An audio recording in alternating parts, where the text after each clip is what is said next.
안녕하세요. 사연에 빠지다의 DJ 민영입니다. 여러분은 배우자가 내가 몰랐던 과거가 있다는 사실을 알게 되면 어떤 기분이 드실까요? 배신감, 당혹감. 하지만 그보다도 내가 믿고 사랑했던 사람에 대한 신뢰가 깨진 그 상처가 클 것 같은데요. 오늘의 사연자님은 가족들에게 큰 비밀을 안고 살아가야만 했다고 하십니다. 과연 어떤 사연이 있을지 오늘의 이야기도 함께 시작해 볼게요.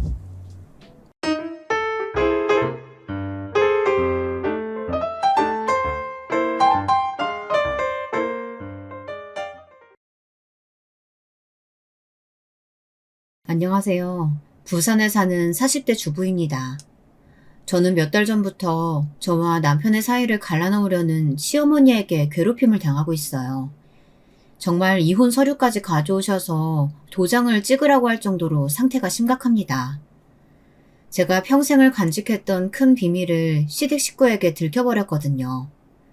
남편은 마음을 잡지 못하고 갈팡질팡하고 있습니다. 어머님의 말을 들으면 그쪽 편, 제 말을 들으면 제 판을 들며 힘들어하고 있어요. 어떻게 저희 고부 사이가 이렇게까지 되었는지 제 이야기를 한번 들어봐 주시겠어요? 상황은 이렇습니다. 사실 지금 저에게 이혼을 종용하는 제 시어머니는 남편을 낳아주신 친어머니가 아니에요. 남편이 아주 어릴 적 초등학교도 들어가기 전 지금의 시아버지와 재혼을 한 분이세요. 그러니까 남편에게는 새엄마죠. 그리고 남편 밑으로는 시어머니가 시집 오셔서 낳은 자신의 아들이 2명이 있습니다. 신랑의 동생들이죠. 처음 결혼할 때부터 저는 이 사실을 알고 있었고 저희 친정에서는 그리 탐탁치 않아 했으나 저는 전혀 개의치 않았습니다. 오히려 시댁에 인사 가서 시부모님과 도련님들을 보고 나니 남편과 하루빨리 결혼해 알콩달콩한 가정을 꾸려야 한다는 생각이었죠. 뭐 딱히 도련님들이 못되거나 그런 건 아니었는데요. 기분이 찜찜한 건 있었거든요.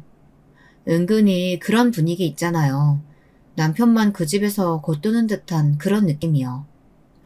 처음 시댁에 인사를 간 날 그래도 며느리감이 온다고 밥상을 차려주시긴 했는데 반찬이 정말 그냥 딱 집에서 먹는 밥 한 끼 그대로 차려낸 것 같았어요. 그냥 집 반찬 몇 개랑 생선 몇 마리 굽고 국 한 대접씩 퍼서 올린 그런 밥상. 도련님들도 한마디씩 하더라고요. 엄마, 너무 소탈하게 준비한 거 아니에요? 그래도 첫 며느리 보는 밥상인데 평소 우리 먹던 거보다 어째 더 부실한 것 같아. 이 정도면 훌륭하지 뭘 그래. 얘들이 전에는 하지도 않던 밥상머리 앞에서 투정을 부리고 있어. 어머 미안해요. 애들이 좀 딸 같은 아들들이라서 농담들도 참 잘하네. 내가 요새 정신이 없기도 하고 이것저것 하는 게 많아서 준비는 많이 못했어요. 그래도 한 식구 되면 이렇게 먹을 거니 하고 맛있게 먹어줘요. 제가 어머님을 처음 뵈었을 때가 거의 60세셨거든요. 그때까지도 어디 복지관 같은 데서 일을 하신다고 들었어요. 그렇게 사회생활을 오래 하시면서 바쁘게 사시는 모양이더라고요. 그러니 말이라도 인사치레로 교양 있게 말씀해 주셔서 그냥 넘어가려고 했습니다. 근데 밥상을 보니까요. 은근히 거기서부터 차별이 느껴지는 거예요. 그나마 있는 생선 반찬이며 간 만든 제철 음식이 담긴 반찬 그릇들은 전부 둘째, 셋째 아들들 앞으로 가까이 밀어놓은 거예요. 저희 앞에는 묵은 김치 같은 것들만 놓여져 있던걸요. 그뿐인 줄 아세요? 자세히 보면 국에 있는 고기나 건더기도 월등히 아버님, 어머님, 그리고 동생들 그릇에만 풍성했고 심지어 밥도 저희 밥에는 오래된 밥을 보태놓은 것 같더라고요. 새 밥 하는 게 뭐 그리 어렵다고. 저는 이 모든 것에 어머님의 의도가 담겨 있다고 파악했어요. 그렇게 저는 시댁의 어이없는 대접에도 남편에 대한 사랑과 측은지심을 품고 결혼을 하게 되었습니다. 막상 결혼하고 나니 시댁과 별로 크게 부딪힐 일이 없었어요. 그도 그럴 것이 애초에 만날 일 자체가 많이 없었거든요. 명절에도 어차피 시댁은 제사를 지내지 않고 있었고 사람들이 온다고 음식장만 하기 귀찮다고 저희더러 오지 말라고 하시던 분인걸요. 남편은 내심 결혼도 했고 명절 같을 때 집에 찾아가서 가족의 정도 느끼고 싶어 하는 것 같았지만 어머님이 혹여나 올세라 나서서 질색하며 집에 오지 말라고 하시는데 저희가 따로 찾아뵐 일이 크게 없었죠. 듣기로 아버님은 평생 변변한 돈벌이 해본 적 없이 어머님에게만 의지해서 그런지 한 집안의 가장이라기보다는 허수아비 같은 느낌이었어요. 그래서 그런지 뭐든지 어머님의 의견에 적극 따르는 듯 싶었고요. 아들 며느리가 보고 싶어도 먼저 말도 못 꺼내는 입장이었단 말이죠. 그런 저를 두고 친구들은 말하더라고요. 제가 참 시댁복이 많다고요. 그런데 제 속을 들여다보면 그게 좋은 게 아니라는 걸 아실 거예요. 친구들에게는 창피하기도 하고 속이 상해서 말을 못했지만요. 시댁에서는 은근히 저희를 미운 오리 새끼 취급하는 것 같았으니까요. 그즘 참 열이 확 뻗치는 일이 있었거든요. 한번 들어보세요. 저희 막내 도련님이 미국에 유학을 간다고 준비를 꽤 오래 했었어요. 마침 출국 날이 임박해서 그래도 외국에 오래 나가 있을 건데 가기 전에 인사라도 해야 하지 않나 하고 있었죠. 그래서 마침 추석도 다가오고 하니 제 딴에는 먼저 어머님께 전화를 드렸거든요. 어머님, 저예요. 잘 지내시죠? 통 연락도 못 드리고 찾아뵙지 못해서 죄송해요. 요즘 애들이 그렇지 뭘. 다들 바쁘게 사느라 그러니까 이해한다. 근데 웬일이냐?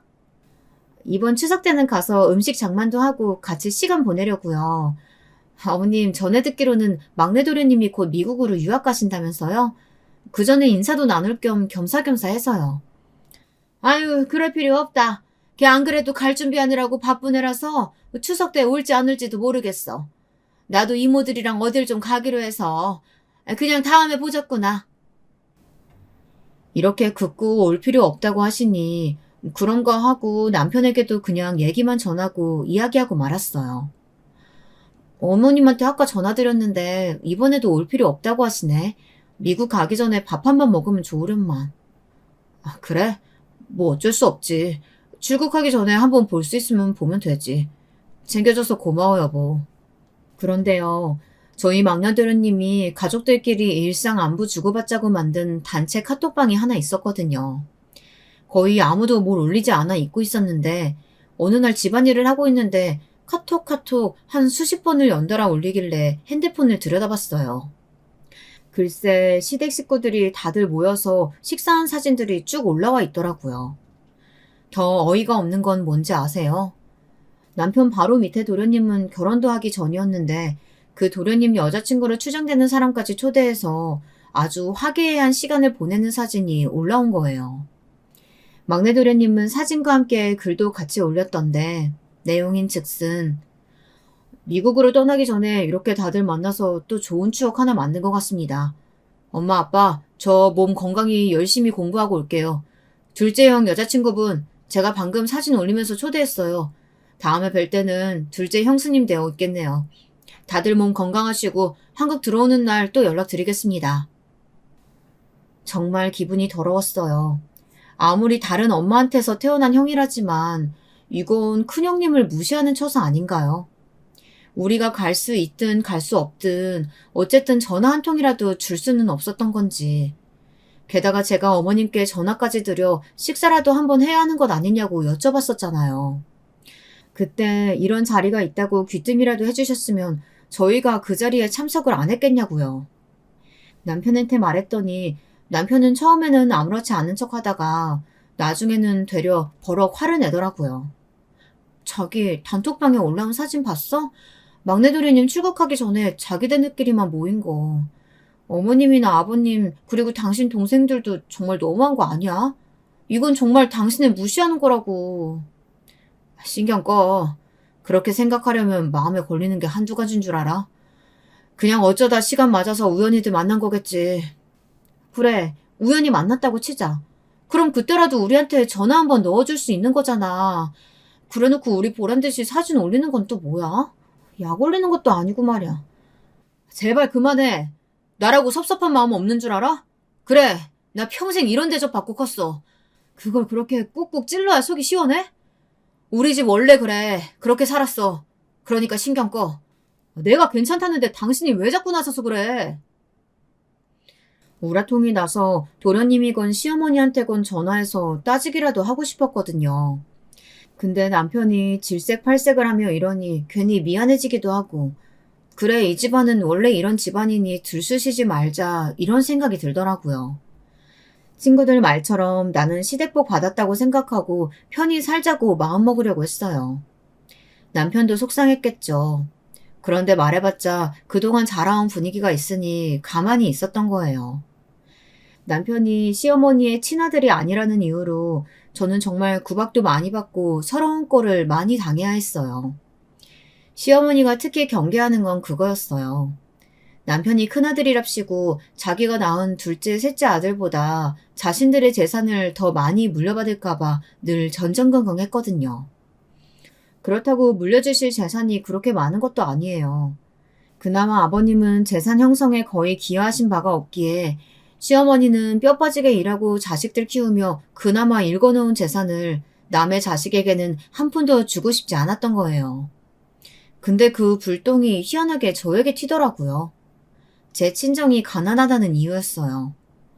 아무래도 제 친정이 좀 부자고 돈이 있으면 시댁 돈을 탐하지 않을 텐데 둘 다 형편이 그럭저럭이니 나중에라도 시댁에 손을 벌릴까봐 벌써부터 저를 구박하고 무시하고 그러시더라고요.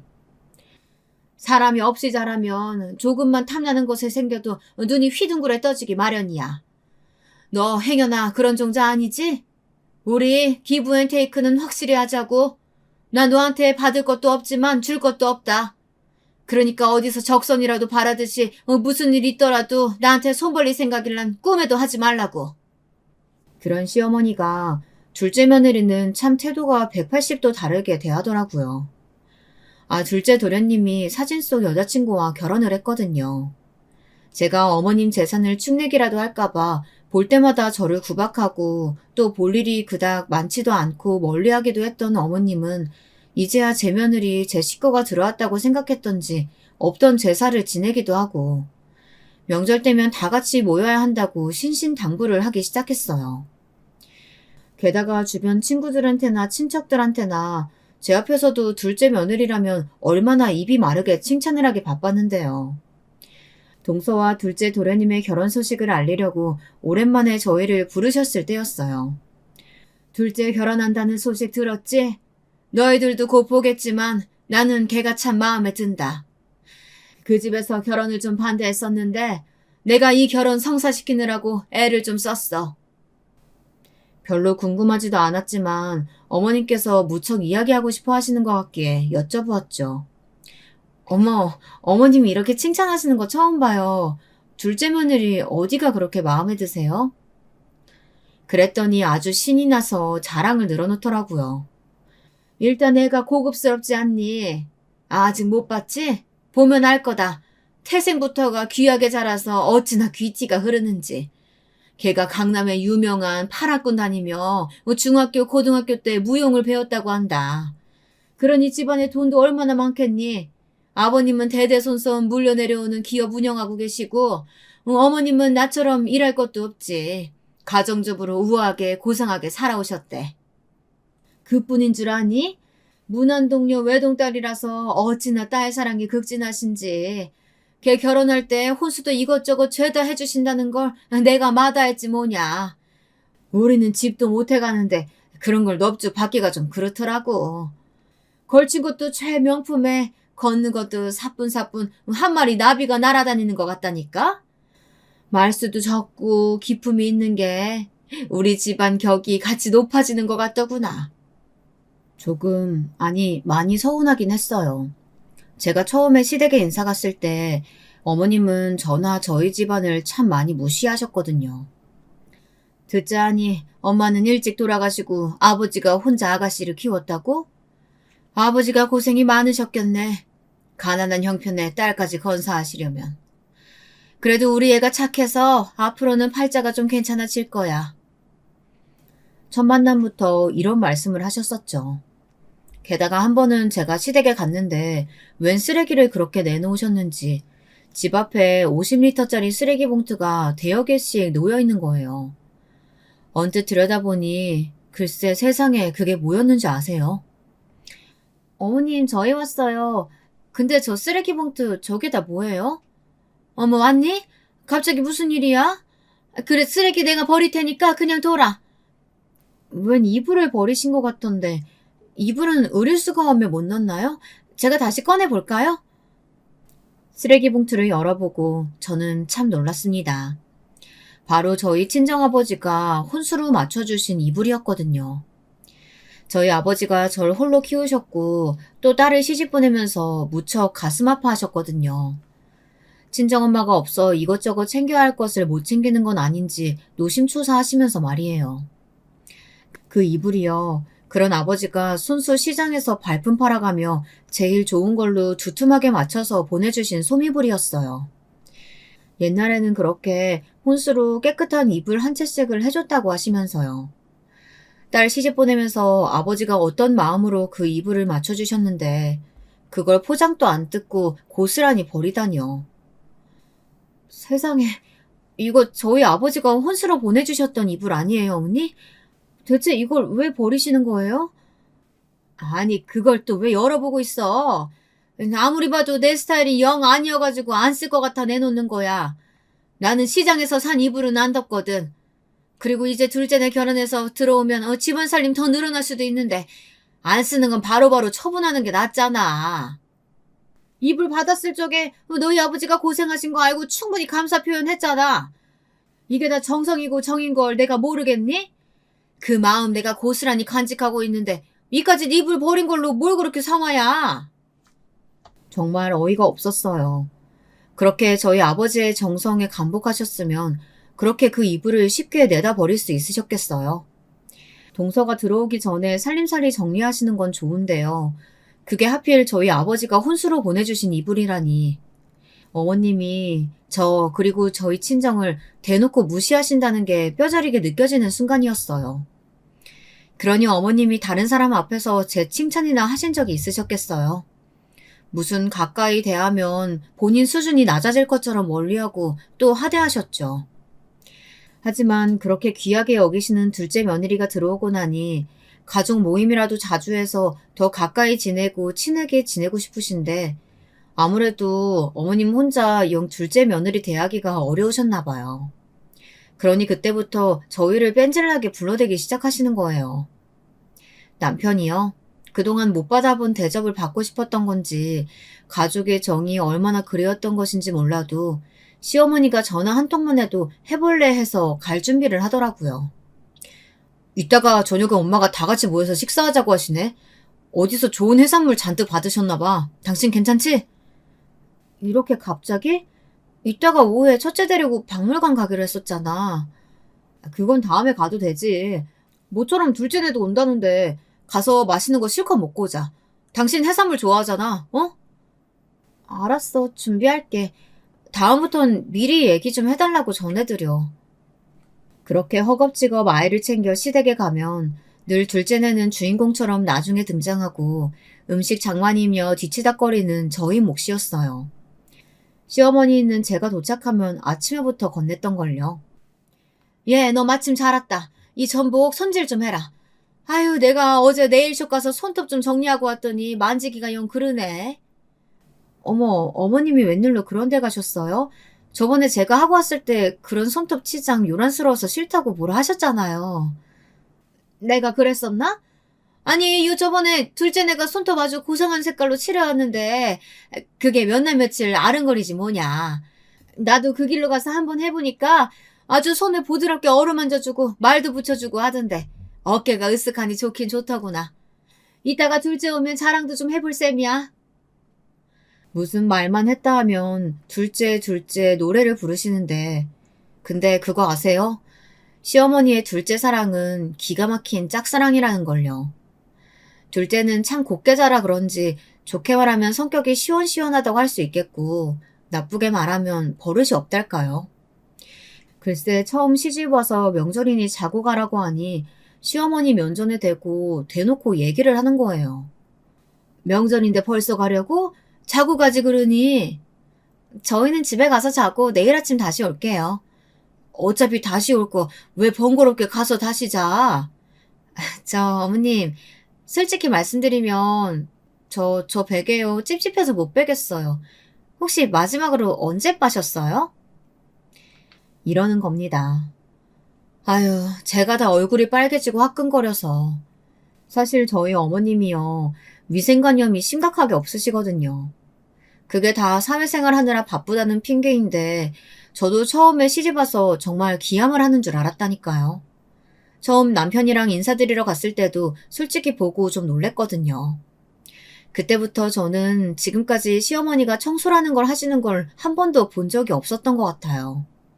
일단 집에 강아지도 키우시는데 집에 문을 딱 열고 들어가면요. 강아지 특유의 냄새 있잖아요. 그게 찌린내와 섞여서 코를 찌르더라고요. 집안 곳곳에는 뭘 그렇게 쌓아두실 것이 많은지. 저희가 결혼한 지 몇 년이 지났는데요. 도련님들 학교 다닐 때 쓰던 문제집부터 대학 때 전공책까지 산을 이루고 있어요. 소복하게 쌓인 먼지는 옵션이죠. 그런 분이 제가 혼수로 장만한 이불을 냅다 가져다 버리셨으니 제가 지금까지 한처럼 못 잊는 이유가 뭔지 아시겠죠? 주방은 진짜 이루 말할 수 없이 복잡하고 어지러워요. 냉장고 정리란 것도 평생 하실 줄을 모르시는 분이거든요. 그저 남은 음식 반창통에 넣어 냉장고에 넣고 또 넣고, 그나마도 넣을 반찬통도 없이 냉장고가 꽉 차면 좀 비워내고 버릴 건 버리고 해야 하잖아요. 그때부터는 남은 음식을 비닐봉지에 싸서 그냥 쑤셔넣는 거예요. 그러니 곱게 자랐다는 동서가 처음 시댁에 와서 기겁을 하지 않을 수가 있겠냐고요. 저에게 흉도 보더라고요. 형님, 저 정말 더러워서 어머님 댁 가기 싫어요. 저번에 바퀴벌레 나온 거 보셨죠? 저 태어나서 바퀴벌레 처음 봐요. 아우, 너무 징그럽고 끔찍해요. 혹시 저희 옷이나 가방에 묻어서 저희 집까지 가면 어떻게 하죠? 제발 밖에서 만나면 좋겠는데. 형님이 어떻게 말 좀 해주시면 안 돼요? 이러면서 동서는 시댁에서는 화장실도 안 가요. 도련님을 꼬셔서 밖에 커피 마시러 가자, 뭘 사러 가자 하면서 어지간하면 외부의 화장실을 쓰고요. 시어머님이 저 때는 해주지도 않던 갖은 사내 진미를 해다 바쳐도 동서는 거의 젓가락도 안 된다니까요. 어머님, 이거 혹시 언제 사신 거예요? 시큼한 냄새 나요. 뭘 언제 사긴 언제 사. 너네 온다고 어제 사온 거야. 냄새가 나긴 무슨 냄새가 난다 그래. 식재료 문제 있는 게 아니라면 설거지도 제대로 안 하신 거죠? 저 주방에 있는 수세미랑 이상한 빨래비누 같은 세제 다 가져다 버리셔야 돼요.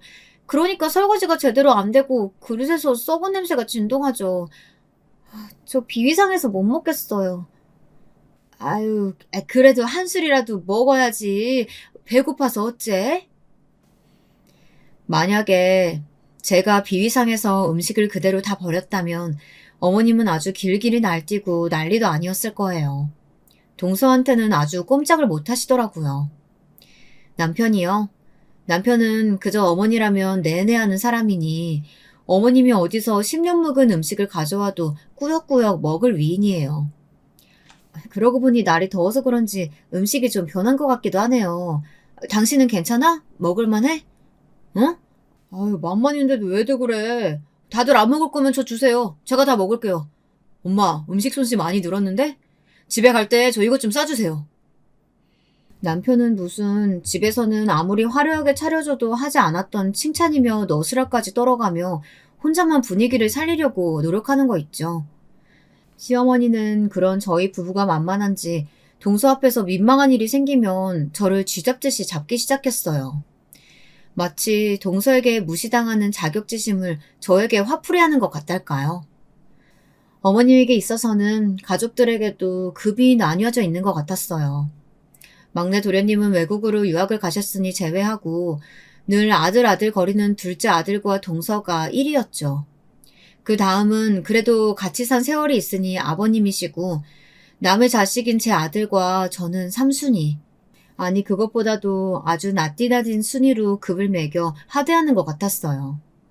그래서일까요? 어머님은 저를 은근히 하인 부리듯이 했어요. 명절 전이면 꼭 저를 불러서 온 집안 대청소와 이불 빨래, 냉장고 청소를 시키시는 거예요. 처음에는 그저 그동안 명절 때 찾아뵙지 못했으니 이렇게라도 도와드리자 좋게 좋게 생각하려고 했거든요. 어머님이 하시는 말씀은 그게 아니었어요. 예, 이참에 이불도 싹 꺼내서 빨자. 저번에 보니까 둘째가 좀 피부가 민감한 것 같더라고. 가끔 그렇게 대놓고 언제 이불 빨래했냐고 물어보는데 내가 좀 민망할 때가 많아. 너는 평생 능력도 없이 직장을 안 다녀봐서 모르겠지만 돈 벌면서 살림하는 게 그게 그렇게 쉬운 일이 아니야. 나는 미처 신경 못 쓴 걸 걔가 얘기해주니 뭐 어쩌면 고맙기도 하지. 시어머니의 말을 곰곰이 되새겨보면요. 말에도 뼈가 있다는 것이 무슨 뜻인지 느껴지시죠? 시어머니는 집안 살림은 깔끔하게 못해도 그 연세까지 직장 생활을 한다는 것에 있어서 그나마 저보다 급이 높다고 스스로를 평가하시는 것 같았어요. 참 우습죠. 그렇게 급을 나눠서 한 사람이라도 자기 아래 두면 동서에게 무시당하는 서름이 달래지고 망가진 자존심이 좀 회복이 되시나 봐요. 동서한테는 아무 소리도 못 하시는 걸 저에게 화풀이를 하시는 거죠. 한 번은 제가 어머님 냉장고를 열다가 쾌쾌한 냄새에 그만 코를 틀어쥐고 만 적이 있었어요. 뭐가 썩어도 단단히 썩은 모양이었거든요. 그랬더니 어머님이 대번에 제 등짝을 후려치시는 거예요. 얘! 너 지금 뭐 하는 거니? 내가 네 남편 낳지 않았어도 그래도 네 시어머니인데 내 냉장고 보고 그렇게 대놓고 코를 틀어막아? 지금 나한테 너 부엌일 시킨다고 시위하는 거야 뭐야? 한번 해보자는 거야? 어머님, 어머님은 이 썩은 냄새 안 나세요? 저도 모르게 반사적으로 코를 틀어막은 거라고요. 이건 동서라도 그랬을 거고요. 어쩌면 더 심하게 말했을지도 몰라요. 동서한테는 아무 말도 안 하시면서 왜 저한테는 이렇게 나무라세요? 걔랑 너랑 같아? 너랑은 급이 다르잖아, 급이. 네가 둘째처럼 집안이 좋기를 해. 뭐 나처럼 능력 있어서 밖에서 돈을 몇백만 원씩 벌어오기를 해. 저는 정말 서러웠어요. 아무리 속으로 그런 생각을 하셨다고 해도 이렇게 대놓고 비교를 하실 줄은 몰랐거든요. 저는 어머니에게 정말 따지고 싶었지만 그랬다가 저희 남편까지 싸잡아서 애들이 버릇이 없네. 이래서 검은 머리 짐승은 거두는 것 아니네. 이런 말들을 할까봐 그냥 급한 일이 있다고 둘러대고선 시댁을 나오고 말았어요. 그렇게 시어머니나 동서에게 걸려오는 전화도 피하고 혼자서 상처받은 마음을 달래고 있었거든요. 근데 저희 남편도 참 문제죠. 그렇게 어렸을 때 사랑을 못 받고 자라서인지 끝까지 어머님의 말씀이라면 껌뻑 죽는 신용을 하더라고요. 저번에 엄마랑 뭔 일 있었어? 엄마가 요새 당신한테 전화 걸어도 안 받는다며. 내 입으로 말하기도 싫어. 그냥 어머님이랑은 자주 안 보는 게 맞는 것 같아요. 그래도 애들한테는 할머니고 나이 드신 분이 앞으로 사시면 얼마나 사신다고. 자주 찾아뵙고 그래야지. 내가 앞으로 장인어른이랑 당신하고 애들한테 더 잘할게. 마음 좀 풀어봐.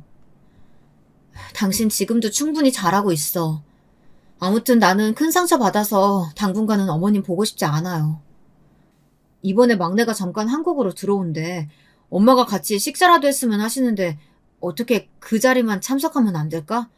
자기도 막내 유학 갈 때 식사 한 번 못했다고 무척 서운해했잖아. 나도 막내가 어떻게 잘 지내는지 궁금하기도 하고 보고 싶기도 하고 그래. 하필이면 막내 도련님은 왜 이럴 때 귀국을 하시는 걸까요? 저는 정말 가기 싫었지만요.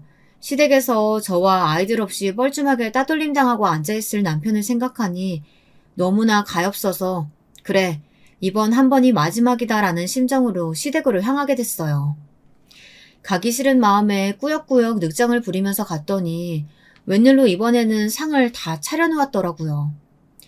시어머니는 저번 일도 있었고 제가 전화도 안 받고 해서 마음에 앙금이 있는지 저를 쳐다보지도 않고요.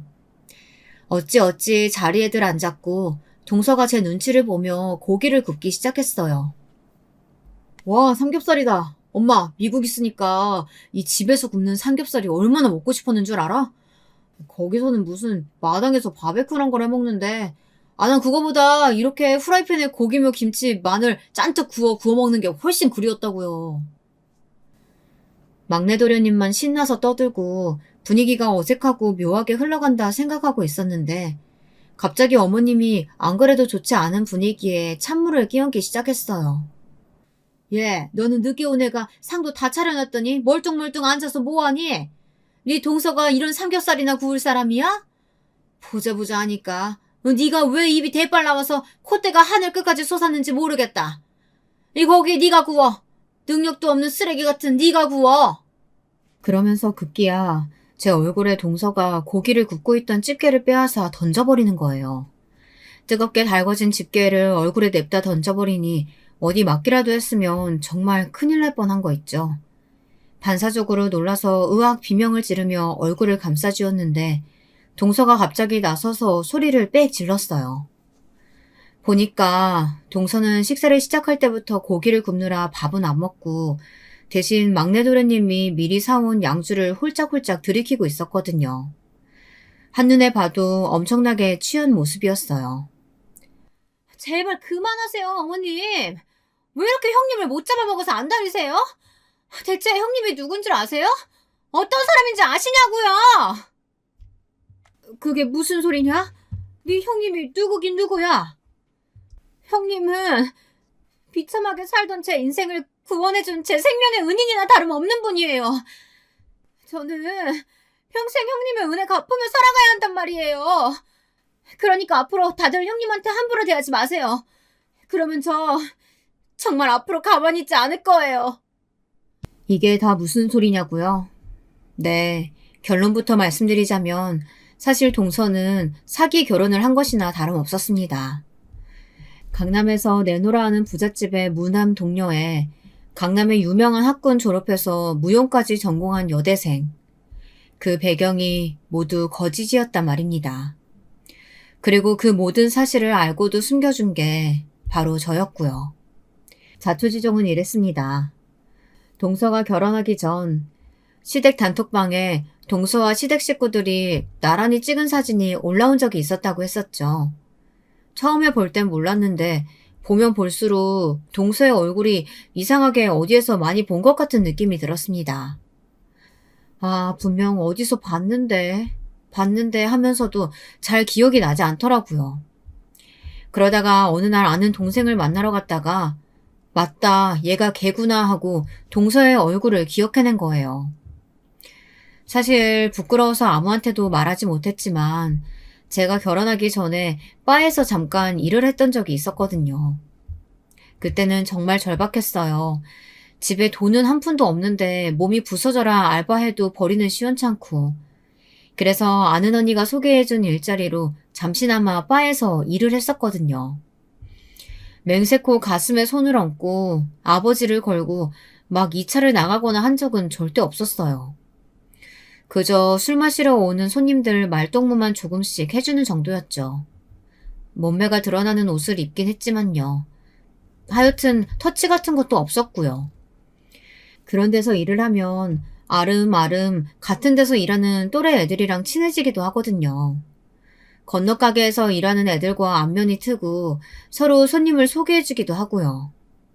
그때 알고 지냈던 동생이 바로 동서였던 거예요. 그때 알고 지냈던 언니들과 동생들을 수소문한 끝에 동서의 집과 일하는 곳을 알아내게 되었죠. 한날은 동서의 집 앞에 몰래 서 있다가 동서가 나가는 길을 뒤를 밟아봤어요. 그러면 안 되는 줄 알면서도 제 눈으로 확인을 해봐야 직성이 풀릴 것 같았거든요. 그 결과 동서는 여전히 어떤 허름한 술집에서 일을 하고 있더라고요.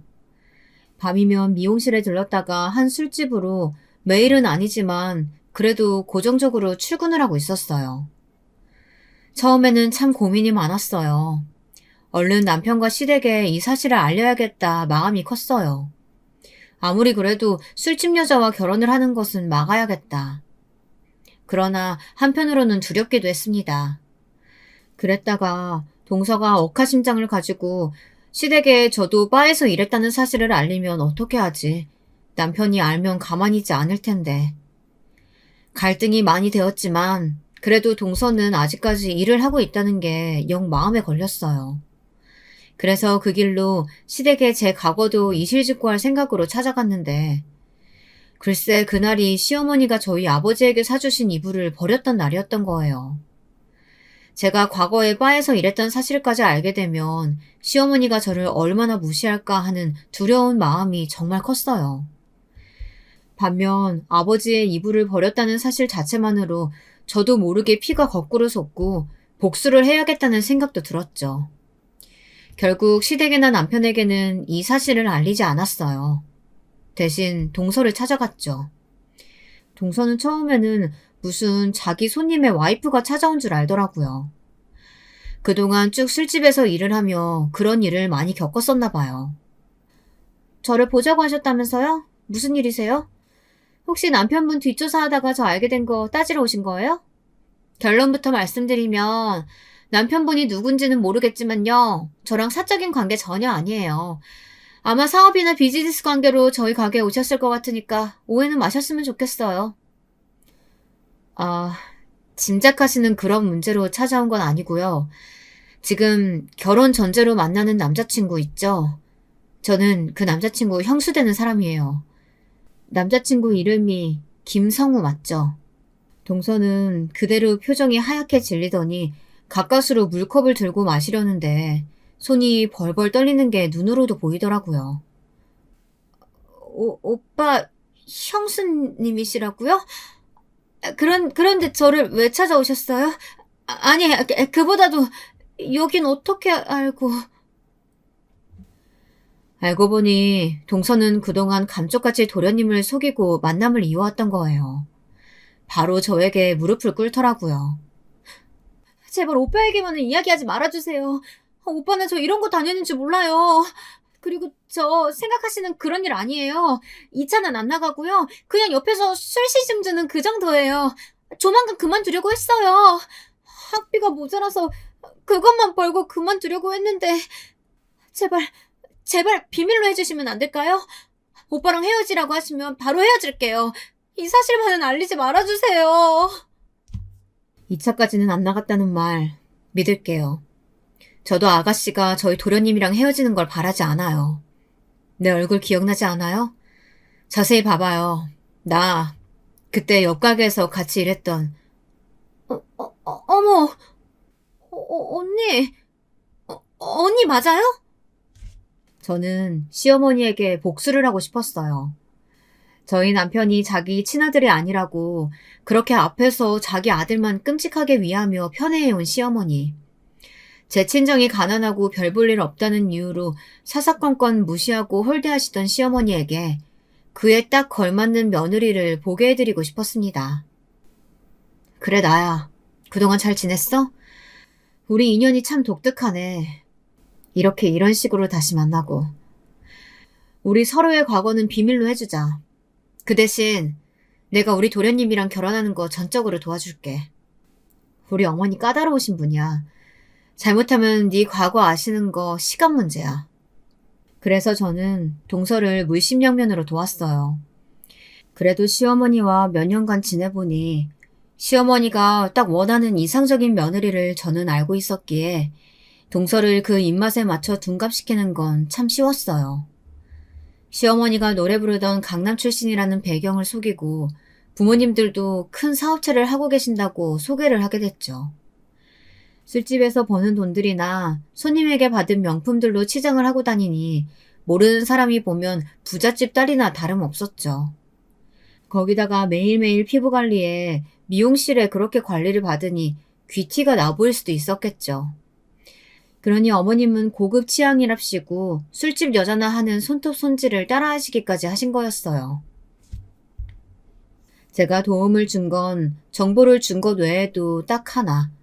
동서가 그 술집을 깔끔하게 정리하고 나오도록 돕는 것이었어요. 예전에야 술집 아가씨들이 감금당하다시피 하면서 원치 않는 접대도 해야 하고 그랬었는데 요즘은 다 돈으로 굴러가는 시스템이에요.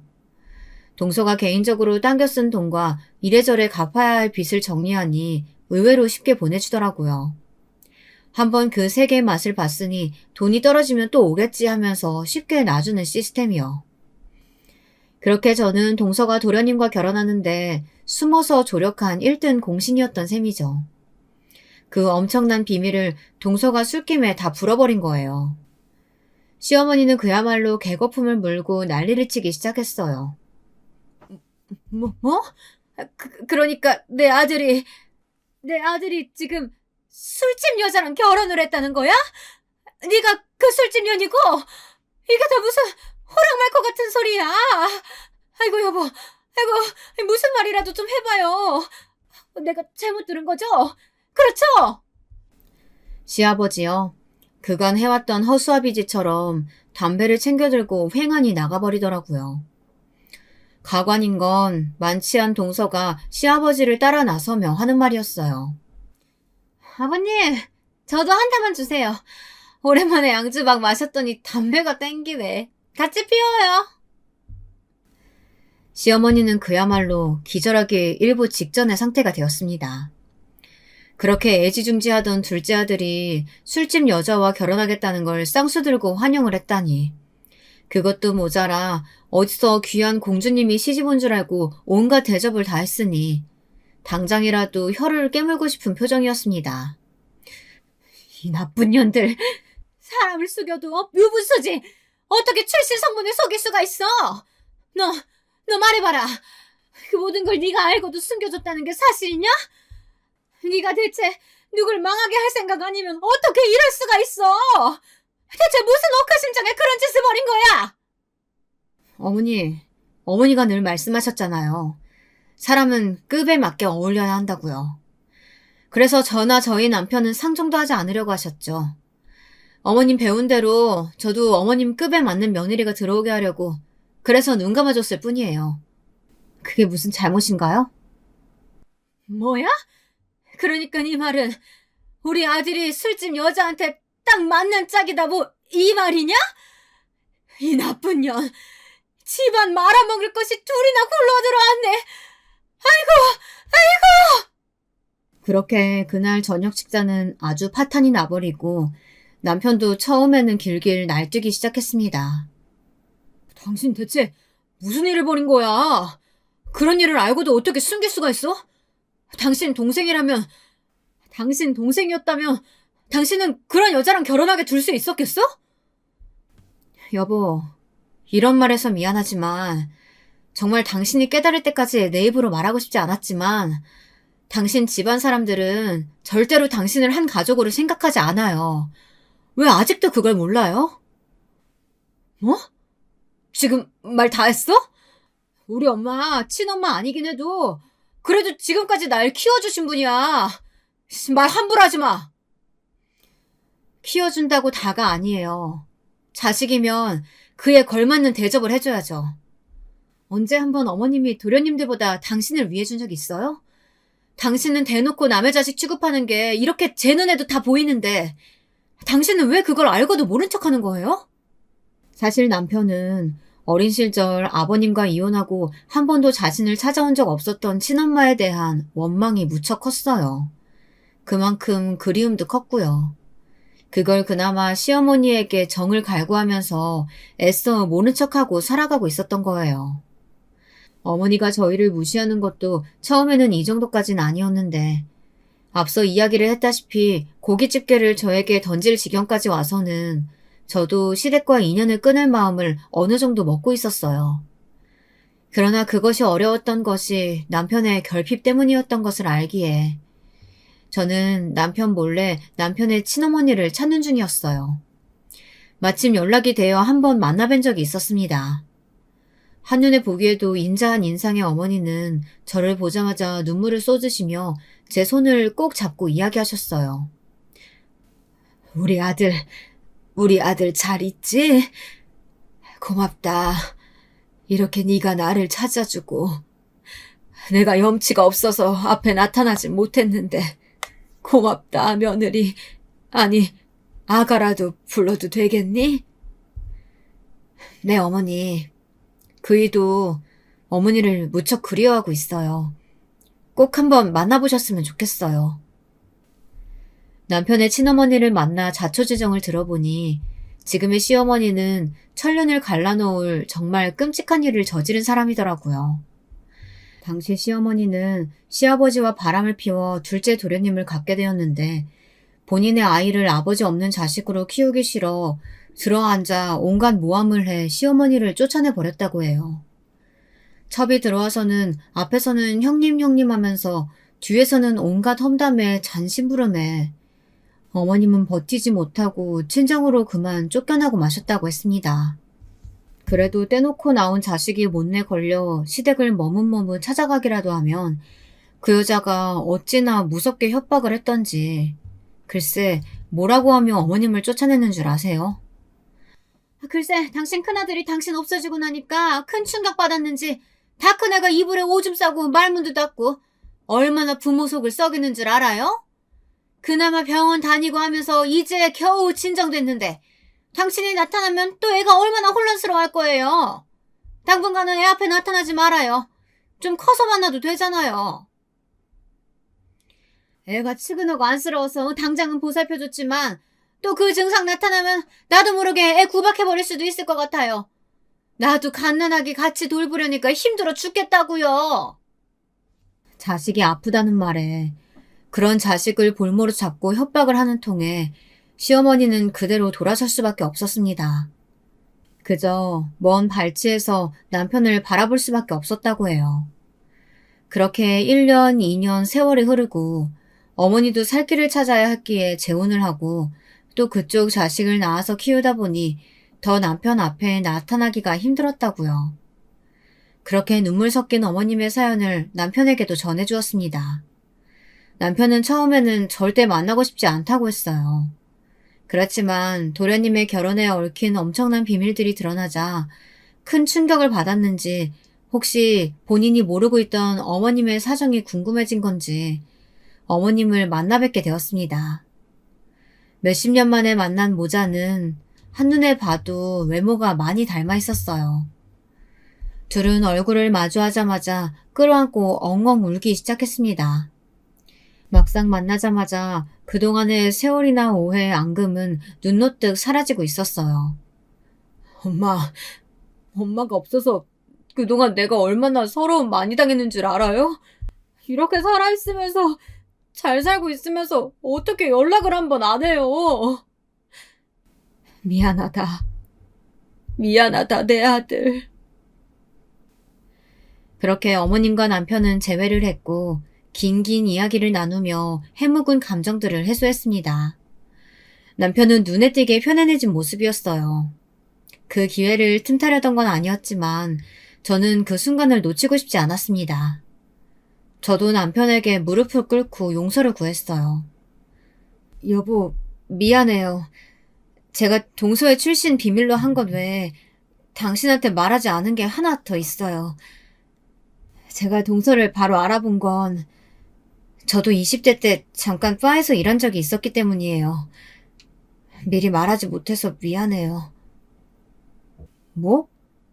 그럼 자기도 같은 술집 여자 출신이라는 거야?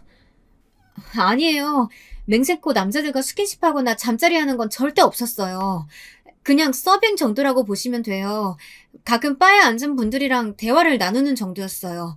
의심되시면 동서에게 확인해 보셔도 좋아요. 미안해요, 여보. 남편은 그 다음날 즉시 흥신소에 의뢰해 제 과거를 모두 면밀하게 조사했어요. 남편에게 그런 면이 있을 줄은 또 처음 알았어요. 그리고 그 결과 제 말은 모두 사실인 것으로 판명이 났지만 남편은 아직도 마음의 갈피를 잡지 못하고 있어요. 그래도 친어머니까지 찾아주고 외톨이처럼 지내던 시댁에서 자기의 길을 세워주려 어떻게든 노력한 저를 알기에 저를 쉽게 내치지는 못했어요. 하지만 제 과거가 아무리 결백하다고 해도 그런 곳에서 일했던 것은 분명하고 또 그 사실로 시어머니가 자꾸 남편의 마음을 흔들기 때문이에요. 너 당장 네 처랑 이혼하라니까 왜 이렇게 말을 안 듣니? 걔가 그렇게 무서운 애야. 술집 여자 한 가족으로 들인 결과로 네 동생도 결국 이혼남 되고 말았잖아. 그 앞길 창창한 애가. 근데 니네 둘이 알콩달콩 잘 먹고 잘 산다는 게 말이 돼? 당장 이혼 서류에 도장 찍어! 저는 남편에게는 얼마든지 용서를 구할 수 있지만 시어머니의 행동만은 절대 용납할 수 없었습니다. 시어머니는 남편에게 엄마 노릇을 한 적도 없고 지금 저러시는 것도 내 아들만 잘못되는 꼴 못 본다는 놀부심부로다가 그러시는 걸로밖에 안 보였어요. 결과적으로 저는 시어머니는 남편에게도 저에게도 이혼을 종용할 자격이 전혀 없다고 생각합니다. 지금 상황에서 어떻게 남편의 마음을 굳게 제 쪽으로 돌릴 수 있을까요? 제 솔직한 마음은 시댁과 모든 연을 끊고 남편의 친어머니, 그러니까 진짜 시어머니를 극진히 모시며 남은 날들을 살아가고 싶습니다.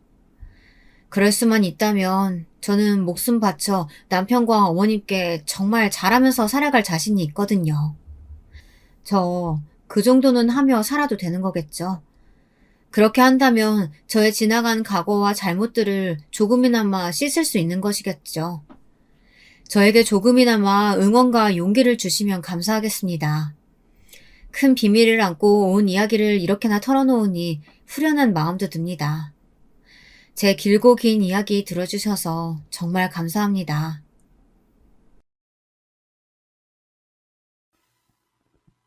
안녕하세요. 사람 사이의 교류가 점점 줄어가는 오늘날 예방할 틈도 없이 갑자기 생겨난 전염병으로 인해 우리는 더욱 서로의 이야기에 귀 기울이지 않는 것 같습니다. 그런데 이렇게 인터넷으로 각자의 사연을 전하고 들으면서 살아가는 이야기를 접할 수 있는 게 참 뜻깊은 것 같습니다. 저에게도 가까운 이에게 털어놓기엔 너무나 길고 깊은 사연이 있어서 이렇게 긴 글을 남겨봅니다. 끝까지 읽어봐 주시길 바랄게요. 저는 이제 간 60대의 반을 넘기며 삶의 여유를 찾아가는 중인 여성입니다. 요즘은 이전까지 못 다녔던 여행을 가거나 혼자 글을 써보고 약소하게나마 운동도 시작하면서 하루하루 헛되이 보내지 않기 위해 노력 중이네요. 그러다 여기까지 사연을 보내게 된 거겠죠. 이렇게 혼자만의 여유를 갖게 된 건 사실 오래되진 않았습니다. 한때는 저에게도 남편이 있었고 딸이 있었고 이끌어가야 할 가정이 있었거든요. 저는 한쪽 팔이 없습니다. 정확히는 왼쪽 팔 팔꿈치부터 아래 부분까지 없죠. 저를 처음 만난 이들이 의례적으로 묻는 질문이기에 입에 붙을 정도로 많이 해온 그 이야기 먼저 해볼까 합니다.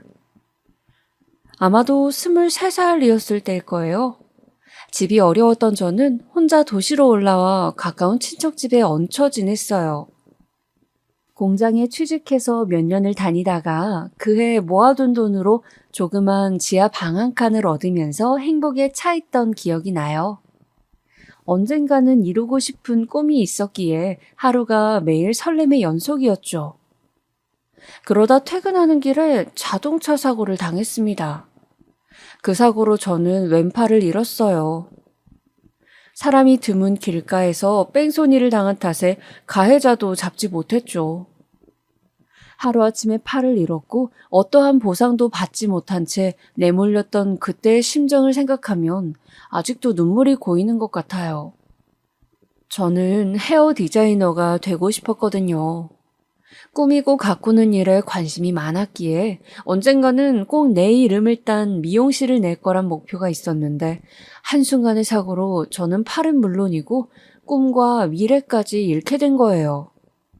그 상실감을 어찌 다 말할 수가 있을까요? 그 이후로 전 다니던 회사도 그만둘 수밖에 없었고 그 누구도 만나지 않은 채 방 안에만 웅크려 있었습니다. 다들 제 펄럭이는 빈 소매만 보는 것 같고 이대로 어떻게 살아가야 할지 너무 막막하고 끔찍해서 그냥 잠들고만 싶었어요. 깨 있는 것조차 괴로웠으니까. 그렇게 반년을 홀로 보내던 어느 날, 그날도 분명 전 송장처럼 누워만 있었을 거예요.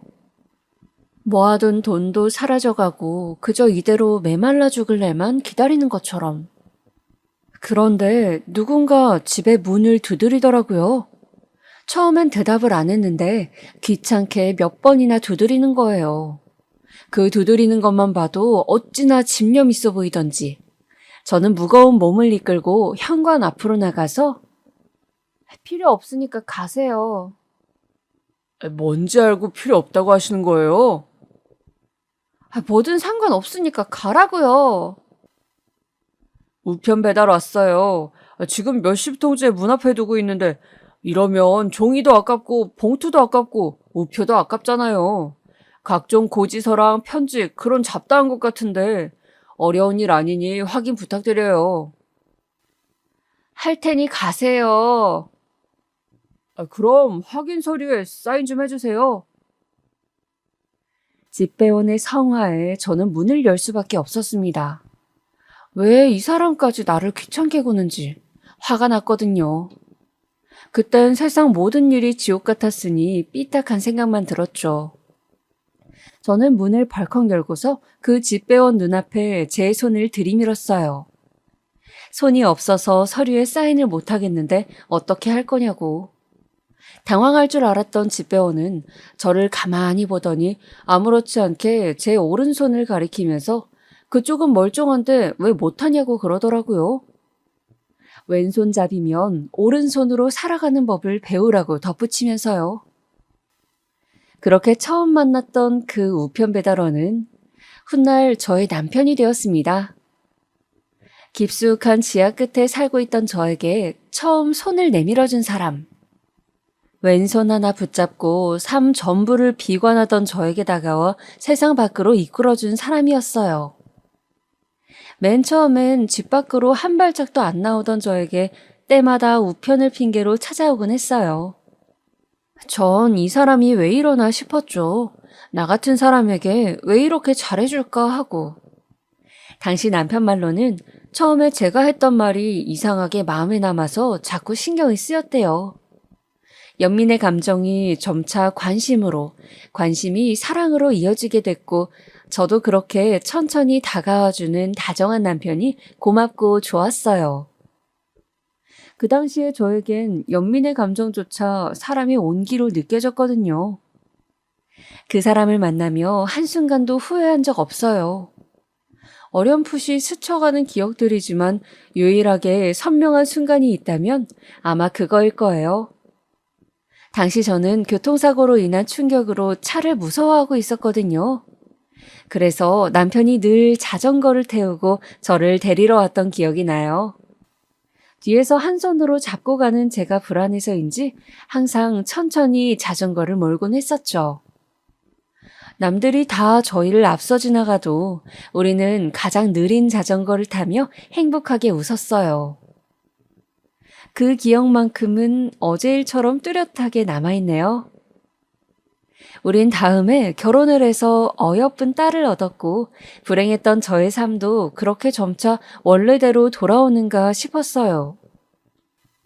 저도 아이를 키우면서 한 손으로 가능한 소일거리를 시작하고 가진 것 없어 가난했지만 셋이서 서로가 서로를 보살피면서 살았지요. 아이가 7살이 되던 해 남편은 갑작스럽게 세상을 떠났습니다. 암이었어요. 마음의 준비도 할 새 없이 건강이 악화되어 병을 안 지 2달 만에 떠나버렸어요. 하늘도 무심하시지. 아이를 껴안고 얼마나 울었는지 모릅니다. 왜 나에게 불행은 매번 이렇게 갑작스레 찾아오는 건지, 남편이 없는 빈자리를 어떻게 채울지, 아이와 앞으로 어떻게 살아갈지 두려웠죠. 온전한 몸으로도 버거울 텐데 저는 그러지도 못했으니까요. 남편이 내게 남겨준 마지막 선물이자 너무나 사랑하는 딸이었지만 그땐 무거운 짐처럼 느껴질 정도였어요. 나 하나 부양하기도 어려웠기에 딸을 친척집에 맡기려 했어요. 하지만 아빠를 잃은 아이가 엄마까지 사라지면 얼마나 힘들까 죄책감이 들어 결국 포기했네요. 그때부터 전 안 해본 일이 없었습니다. 이런 팔을 가졌으니 서빙 일은 꿈도 못 꾸고 주방에서 청소를 하거나 지하철로 칫솔을 팔러 가보기도 하고 제가 할 수 있는 일이라면 어떻게든 찾아내서 했던 것 같아요. 하루에 두세 개의 일을 하다 집으로 돌아오면 남편을 향한 그리움과 육체적 고통 사이에서 그냥 아이와 함께 죽을까란 생각까지 하기도 했지만요. 내게 남은 전부인 아이를 혼자 두고 떠날 수도 혼자 둘 수도 없으니 어떻게든 살아남는 게 유일한 목표였어요. 남편도 하늘에서 제가 잘 이겨내길 바랄 거라며 애써 스스로를 다독이고 닥달해가면서요. 아이는 나름대로 잘 자라주었어요. 또래 아이들보다 조금 더 욕심도 많고 까칠하고 예민한 편이었지만 그건 뱃속에 있었을 때 제가 너무 굳은 일을 많이 해서 그런가 보다 했어요. 내가 너무 많은 일을 하느라 뱃속에 있는 아이가 많이 화났었나 보구나 하고요. 청소년기, 그 나이 때에 할 수 있는 사고 같은 건 치른 적 없었으니 그걸로 만족하며 살기로 했죠. 건강히만 자라주어도 행복할 테니까. 몸이 불편한 엄마 때문에 희생했던 순간이 많았을 딸에게 걱정거리를 주지 않기 위해서 저는 혼자 묵묵히 일을 하며 굳세게 살아왔죠. 아빠의 빈자리를 어떻게든 채워야 한다고 생각했어요. 하루는 제가 용돈을 너무 적게 준다며 화를 잔뜩 내고 등교를 하던 날이었어요. 그날 밤 제가 윗속옷을 입으면서 자크를 채우지 못해 끙끙대고 있는데 딸이 학교에서 돌아와 저를 물끄러미 보더라고요. 신경질을 부릴 때가 많았지만 그 다음엔 시간이 얼마나 지났든 꼭 사과하던 아이였기에 저는 웃으며 괜찮다고 들어가 보라고 말했어요. 그랬더니 딸이 뒤에서 자크를 채워주며 말하더라고요. 나쁜 말해서 미안해. 엄마 잘못 없는 거 아는데 그냥 그렇게 말이 나왔어. 괜찮아. 네 맘 다 알아. 내 맘 알면 이제 필요한 거 바로바로 말해. 엄마가 혼자서 끙끙대는 게 더 답답하고 싫단 말이야. 한쪽 팔 없는 엄마를 남들에게 보여주기에 창피할 거란 생각은 했지만 오히려 아이에겐 그런 제가 도움을 구하지 않는 게 더 속이 상했던 것 같더라고요. 그 후 딸의 말은 제가 밖에서 생활할 때도 도움이 되어 주었어요. 제가 몸이 불편하단 사실에 스스로 갇혀있지 말고 필요할 땐 남들의 도움을 요청하고 받아가며 나아가는 게 서로 간에 더 합리적이더라고요. 스스로에게 그리고 남들에게 조금 더 솔직히 이야기하자고 다짐했죠. 어느덧 아이는 성인이 되었고 대학교 대신 회사를 다니기 시작했어요. 집안 형편 때문에 선택한 것도 있지만 어차피 본인이 대학 성향과도 맞지 않을 거라서 그랬다고 말하더군요. 아이에게 좁은 선택지를 준 것 같아 늘 미안했어요. 딸아이는 직장이 너무 멀리 있다면서 힘들어하더니 1년 정도만 하다가 그만두었어요. 그 뒤로 갑자기 유학을 가겠다며 공부를 하다가 그만두었고 몇 년을 이것저것 배워보더니 갑자기 경찰이 되고 싶다고 하더라고요. 오랫동안 시험 준비를 해야 하는 일이라서 자기가 모아둔 돈 외에 조금만 더 도와줄 수 없냐기에 일단 알겠다고 했습니다. 당시 전 지하상가에서 옷장사를 하고 있었어요. 그나마 제가 할 수 있는 장사일 중 하나였고 적성에도 가장 잘 맞았던 일이었거든요. 딸의 공부를 위해서 가게를 더 작은 곳으로 옮기고 일하는 시간을 더 늘리면서 쉬는 시간엔 다른 가게에 커피 배달을 가면서 돈을 모아갔죠. 아이에게 도움이 될 수 있다는 사실에 힘든지도 모르고 일했어요. 그 후로 시험에 한 번 떨어졌었던 아이는 결국 2년 만에 합격해서 그토록 바라던 경찰이 되었습니다. 처음에 딸은 너무나 좋아하면서 앞으로 빚진 거 전부 차근차근 갚아가겠다고 하더군요. 하지만 반년이 지난 뒤 딸은 다시 또 그만두겠다고 하는 겁니다.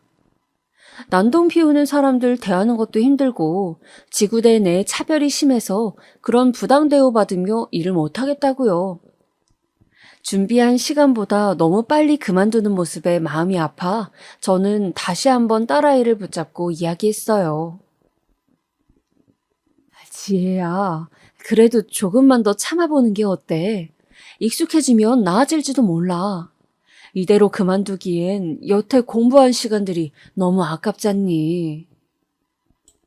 엄마는 내가 그런 취급을 받는데 계속 일하라는 말이 나와? 잘 알지도 못하면서 어떻게 그렇게 쉽게 말해? 아니면 엄마가 보태준 게 아까워서 그러는 거야? 나도 공부하면서 힘들었어. 나도 엄마만큼이나, 아니, 그것보다 더 절박하고 고통스럽고 내가 잘 되길 바랐다고. 결국 일을 그만둔 딸은 그때부터 엇나가기 시작했어요. 시험에 떨어지기라도 하면 본인은 하고 싶은 게 너무 많은데 엄마 때문에 포기해야 했다고 화를 냈고, 공부가 잘 안 될 때면 남들처럼 편하게 공부만 하고 싶은데 엄마 때문에 신경 쓸 게 많다고 신경질 부렸죠. 많이 속상했지만 아이 말이 틀린 거 없기에 아무 말 할 수 없었습니다. 딸이 배움에 대한 열정이 크고 욕심이 많다는 걸 알았지만 제가 보탬이 되지 못해서 기회가 있을 때마다 늘 포기해왔다는 걸 알고 있었거든요. 딸의 폭언은 점점 심해졌지만 어떻게든 참아야만 했습니다. 그 후 저는 새로운 사업을 시작했어요. 한쪽 팔이 불편해진 후로 머리를 매만지거나 손톱을 다듬는 것 등 차림새를 가꾸거나 미용에 대한 부분은 어쩔 수 없이 포기해야만 했어요. 하지만 일상생활에서의 기본적인 부분은 정말 괴롭더라고요. 예를 들면 아까 이야기한 속옷에 자크를 채우는 그런 일 같은 거요. 발까지 움직여가며 우선 간신히 채우고 몸 위로 밀어넣어서 착용해야만 했거든요. 그런데 이게 손이 없는 저뿐만 아니라 나이가 들어 팔의 움직임이 불편해진 여성들에게도 힘든 부분이겠더라고요. 옷장사를 이어가던 저는 여성의 속옷을 어떻게 하면 좀 더 편하게 착용하고 편하게 생활할 수 있는지에 대해 공부하기 시작했어요. 처음 해보는 사업이라 많이 서투르지만 그때마다 장사를 하며 알게 된 사람들에게 전문 지식을 구하고 배우면서 준비해 갈 수 있었어요. 그리고 서투르고 부족한 솜씨로 남아 제가 디자인한 속옷을 출품할 수 있게 되었죠. 하지만 사업은 아무나 하는 게 아닌 것인지 반응은 좋지 않았습니다. 반응이 나쁘다기보다는 오히려 관심이 부족했던 것이겠죠. 유명 디자이너나 사업가, 브랜드의 것도 아니었고 그저 거리에서 장사나 하던 아줌마가 만든 것이니 사람들이 보기엔 얼마나 형편없어 보였을지 대충 예상은 갔습니다. 심지어 저는 한쪽 팔이 없는 장애인이었으니까요. 하지만 포기할 순 없었어요. 아이도 다 컸고 이제껏 가정만 생각하며 안전한 길만 선택해서 왔기에 이젠 저를 위한 도전을 하고 싶은 마음이 컸거든요. 그런데 딸의 눈에는 그게 마음에 들지 않았나 봅니다. 장사 일 하나만 하기에도 힘들고 벌이도 미적지근한데 왜 쓸데없는 모험까지 하냐면서요. 딸아이는 한동안 방황하는 듯 보이더니 한 남자를 집에 데리고 왔습니다. 그리고선 덜컹 이야기하길 결혼하고 싶은 사람이라서 허락받으러 왔다고 하더라고요. 딸보다 12살이나 더 많은 운동과 관련된 개인 사업을 하는 남자였습니다. 너무 갑작스러운 만남이라 놀라기도 했고 나이가 많은 게 마음에 걸렸지만 딸이 처음으로 데려온 사람이니까 반갑게 맞이했어요. 외롭고 지친 시간을 보내던 찰나 지인의 소개로 만나서 그동안 사랑을 키워왔다고 하더라고요. 어린 나이에 벌써부터 결혼 생각을 하는 게 이르지 않을까 잠시 고민이 되었는데 딸이 그러더라고요. 모르겠어. 내 기억 속엔 없지만 아빠 같은 사람이야. 아빠가 있었다면 이렇게 다정하지 않았을까 싶은 그런 사람. 설령 마음에 안 드는 부분이 있어도 이해해줬으면 좋겠어. 마음의 빈자리를 채워주는 게 얼마나 어려운 일인지 엄마도 알잖아. 저도 힘든 시기에 만난 사람이 얼마나 큰 위로가 되는지 경험해 본 적이 있기에 별다른 건 묻지 않았어요. 그리고 지금 이렇게 정착하는 게 불안한 아이에게 더 도움이 될 거라 생각했죠. 딸이 데려온 그 남자는 전에 들은 적 없는지 처음엔 제 팔을 보고선 흠칫 놀라는 듯 했지만 이내 표정을 감추고 말았습니다. 지혜, 아무것도 안 가져와도 됩니다. 그냥 저한테 몸만 와서 고생 한 번 없이 사모님 소리 들으며 살게 하는 게 목표예요. 그렇게 만들 자신 있고요. 잘하겠습니다, 어머니. 뭘 믿고 그렇게 장담하는지 모르겠지만 호기롭게 이야기하는 모습이 왠지 마음에 들더라고요. 가진 거 없는 집안인 거 알고서 고생시키지 않겠다 말하니 그 점도 고마웠고요. 저는 흔쾌히 결혼을 허락했고 그렇게 준비를 시작했습니다. 문제는 그때부터였어요. 곧잘 준비하는 듯 했던 아이에게서 갑자기 전화가 걸려온 겁니다. 엄마, 나 혹시 돈 좀 빌려줄 수 있어? 얼마가 필요한데? 한 2억 정도만 빌려줄 수 있어? 뭐라고? 2억? 결혼 자금이 필요해서. 나한테 그 정도는 해줄 수 있지? 엄마도 모아둔 돈 있을 거 아니야. 나중에 다 갚으며 살게, 어? 내가 그 정도의 돈이 어디 있니? 네 결혼 자금으로 모아뒀지만 기껏해야 1,000, 2,000이야. 그걸로 어떻게 결혼을 해? 집도 사고 식도 올려야 하고 혼수에 뭐에 들어갈 돈이 얼마나 많은데 하나뿐인 딸이 결혼하는 건데 이것도 못 해줘? 그쪽에서 집이랑 혼수 해온다는 거 아니었어? 아니야. 팔려고 하는 것도 아니고 어떻게 진짜로 아무것도 안 해가. 그렇게 안 해가면 결혼해서도 눈치밥 보인다고. 미안해. 엄마도 해주고 싶은데 그만한 돈은 없어. 그럼 결혼을 조금 미루는 건 어때? 대출을 받든 뭘 하든 어떻게든 더 모아볼 테니까. 안 돼. 사실 그 사람 사업이 조금 어려워. 내가 도와줘야 할 것 같아. 이번 것만 잘 해결하면 그 다음은 아무 문제 없대. 새 가게 내려고 그러는데 투자가 좀 어려워서 그래. 정말 좋은 사람이야. 엄마 좀 도와주라. 그럼 더더욱 안 돼. 네가 무슨 수로 그걸 도와줘. 결혼은 다시 생각해보는 게 좋을 것 같다. 싫어. 포기하는 거 지긋지긋해. 항상 이런 식이잖아. 엄마가 도와달라고 할 때마다 난 매번 나섰는데 정작 엄마는 날 도와준 적이 없다고. 알아? 엄마를 위해 팔 하나를 더 갖고 살아야만 했는데 그래서 나도 정상이 아닌 채로 살아왔는데 어떻게 이래? 지혜야, 엄마 말 좀 들어봐. 이런 집구석에선 그냥 사라지는 게 나을 것 같아. 어차피 엄마는 나 없이 잘 살 수 있잖아. 그러니까 이젠 다시 찾지 마. 그 말만 남긴 채 딸은 그대로 집을 나갔습니다. 호련히 떠난 딸의 빈자리를 보며 저는 황망한 심정을 감출 수 없었어요. 내가 부족해서, 부족한 집에서 살게 해서 그런 걸까 죄책감이 들다가도 내 마음도 몰라주고 모진 말만 하는 딸이 야속하기도 하고 그렇게 몇 달 동안은 복잡한 마음으로 괴로워했습니다. 뒤늦게 딸을 찾으러 나섰지만 이미 그 남자와 떠난 모양이더군요. 전 또다시 혼자 남게 되었고 자책감과 그리움, 원망, 외로움들이 뒤섞여 하루를 살아내기가 너무 힘들었습니다. 그래서 술을 마시기 시작했어요. 술을 마셔야 잠이 들 수 있었고 술 없이는 눈물을 참아내기가 힘들었거든요. 지금 저를 들여다봐 줄 수 있는 게 술밖에 없다는 생각에 더더욱 매달렸던 것 같아요. 그렇게 매일 취기로 잠든 지 몇 달이 지났을 때쯤 누군가 다시 또 집 문을 두드렸어요. 현관을 향해 비틀대며 걷는데 술에 취해 있어서 그런 건지 벼랑 끝에 있어서 그런 건지 오만 생각이 들더라고요. 딸이 다시 돌아온 걸까? 나를 용서하고 또 용서를 구하기 위해 돌아와 준 걸까? 아니야. 사실 과거 남편을 처음 만났던 때로 돌아간 건 아닐까? 저 문을 열면 남편의 얼굴이 있을까? 말도 안 되는 상상이 머릿속에 오가며 문을 열었더니 제 가게 맞은편에서 장사하던 동생이 절 찾아온 거더라고요. 생각지 못했던 동생의 얼굴을 보고 당황해하던 제 모습이 생각나네요.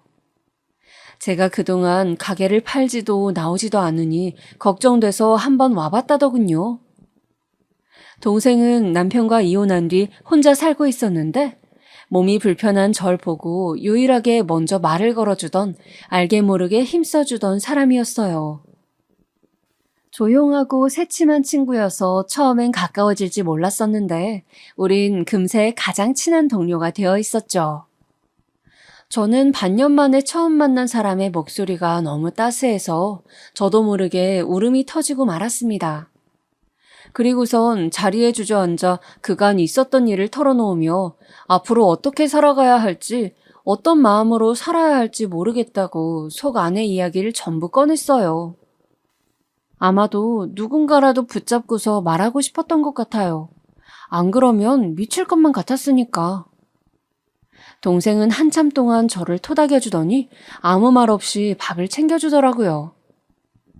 그렇게 방 안에 둘 다 말 한마디 없이 수저뜨는 소리만 났어요. 집으로 돌아간 동생은 그때부터 매일 아침 찾아와 묵묵히 제 이야기를 들어주거나 밥을 해주고 집을 청소해주기 시작했습니다. 별다른 위로의 말 없이도 이렇게 위안을 줄 수 있다는 걸 전 그때 깨달았어요. 나중에 전해 듣길 그 당시 동생은 제가 얼마나 슬플지 사실 가늠이 안 돼서 무슨 말을 해야 할지 몰랐다고 하더라고요. 알잖아, 언니. 난 남편과 짧게 살고서 일찍 이혼했고 아이를 낳은 적도 없어서 가정을 잃는 게 혼자가 되는 게 그렇게 절망적인 건지 사실 몰랐어. 나한텐 그 모습이 익숙한 거니까. 그런데 언니를 다시 만난 날, 한 번도 손을 부끄러워한 적 없던 언니가 자신의 팔을 보며 눈물을 뚝뚝 흘리는 모습을 보니 얼마나 힘들었을까, 얼마나 아팠을까, 얼핏 가늠이 되더라고. 그 모습을 봤는데 내가 어떻게 언니를 그냥 지나칠 수 있겠어? 아마 언니가 나였어도 그랬을 거야. 그런 동생이 제 곁에 있었기에 저는 조금씩 일어설 수 있었어요. 하루가 멀다 하고 찾아오는 동생 덕에 같이 산책도 가고 옷을 보러 다니거나 맛있는 걸 먹으러 다니며 여느 친구들처럼 조금씩 웃음을 되찾아갔던 거죠. 술을 끊게 된 것도 그렇게 하루를 바삐 지나다 보면 밤에도 자연스럽게 잠들 수 있더라고요. 완벽히 나았다고는 할 수 없지만 그렇게 조금씩 천천히 상처가 아물어가고 있었어요. 아마도 동생이 아니었다면 저는 이 세상 사람이 아닐 수도 있었겠죠. 그 당시 희한하게 꿈을 참 많이 꿨던 것 같아요. 생각해보면 대수롭지 않은 기억들이긴 해요. 남편의 자전거 뒤에 타고 같이 읍내로 빵을 사 먹으러 가던 기억이나 남편이 의수를 만들어주겠다며 하루 종일 온갖 옷가게를 떠돌아다니다 집으로 돌아와서는 미안하다며 꼭 사주겠다며 울던 그런 장면들이요. 일상의 순간들이었지만 지금 가장 그리운 때이기도 하고요. 남편은 참 유쾌하고 따뜻한 사람이었는데 나와 딸만 남겨두고 떠난 게 미안해서인지 떠난 후로 꿈에도 도통 나오지 않았거든요. 그런데 왜 그제야 자꾸 모습을 보였던 건지 모르겠네요. 곰곰이 생각해보면 아마도 제가 걱정돼서 그런 게 아니었을까요? 사는 게 버거워서 한순간 놓아버릴까봐 겁이 나서 그런 것 같아요. 원체 겁이 많은 사람이었거든요. 한 번은 다시 또 나와서 지혜야, 지혜야, 어디 있니? 딸의 이름을 부르더라고요. 저는 울면서 남편에게 매달렸어요. 지혜는 나를 두고 사라져버렸다고, 잡지 못해서 미안하다고 연신 사과를 했죠. 그랬더니 남편이 저를 가만히 바라보더니 꼭 껴안아 주는 겁니다. 그러면서 괜찮다고 우리 딸은 어디선가 딸 나름대로 잘 살고 있을 테니 이제 그만 잊어도 된다고 하더군요. 다른 사람 신경 이제 그만 쓰고 저의 삶을 계속 살아가라고 자신이 옆에서 지켜봐 주겠다고 말하는데 꿈속이었지만 그게 어찌나 위안이 되던지요. 다른 누군가가 보기엔 딸을 떠나보내야 했던 죄책감으로부터 벗어나고 싶어서 스스로 만들어낸 것 아니냐라고 할 수도 있겠지만 저는 믿어요. 그건 분명 남편이 저에게 다시 한번 손을 내밀어 준 거라고. 저는 그 뒤로 동생과 사업을 시작했어요. 이전에 했다가 접었던 속옷을 만드는 일이요. 제가 속옷을 만들었었단 걸 기억해준 동생이 다시 한번 해보자고 해서 시작하게 되었죠. 다시 도전해봐도 쉽지 않은 일이었지만 묵묵히 따라와주는 동생이 있어서 주저앉지 않고 계속 시도해볼 수 있었어요. 딱히 저에게 타고나거나 좋은 사업 수완이 있었던 건 아니에요.